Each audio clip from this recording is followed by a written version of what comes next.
Okay, Assalamualaikum semua, selamat datang kat channel Kamal Putra. So aku sekarang ada kat RNR Kertih LPT 2. Cuma aku perasan ada satu highlight terbakar kat ni.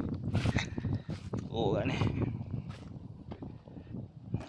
habis terbakar.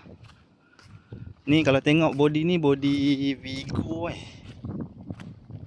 tengok enjin dia. Nampak timing chain, rantai. Oh, highlight ni pakai timing chain ke Habis Alah, gentung. Memang tak ada apa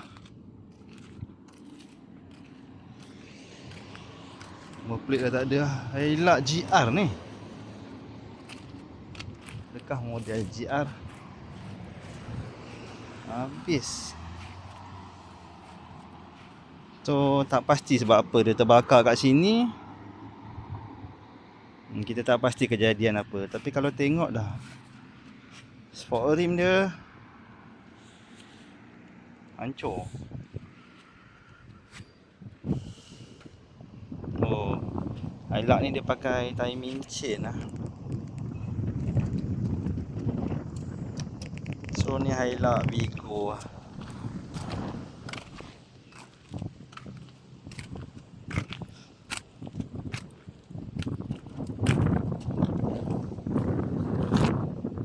Tak ada apa yang boleh pakai.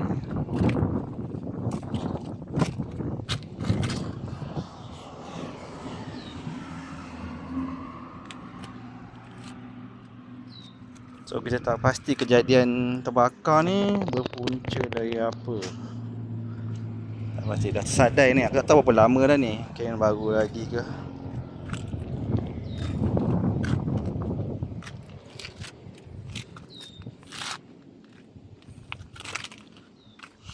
Okay, itu sajalah aku nak share kat korang. Hati-hati memandu. Dan kenderaan ni kita tak kira EV ke, diesel ke, petrol ke, tetap boleh terbakar lah.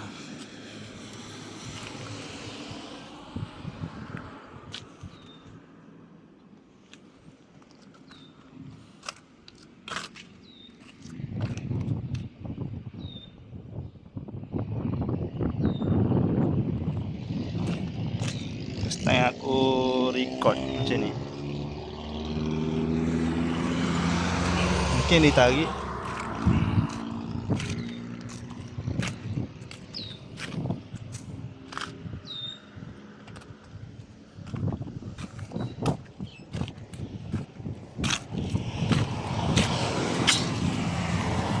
Okay, itu sajalah aku nak share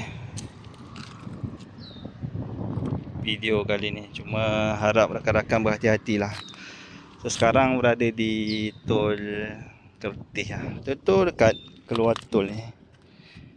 Keadaan panas. Tu tol. Panas. Ni tol Kertih LPT 2. Aku kebetulan berhenti solat kat sini. Cuma aku ambil lah video sikit. Senang, mudah sini tak ada orang. Surau ada kat sini, tanda kat situ. Ni kenderaan tadi tu lah.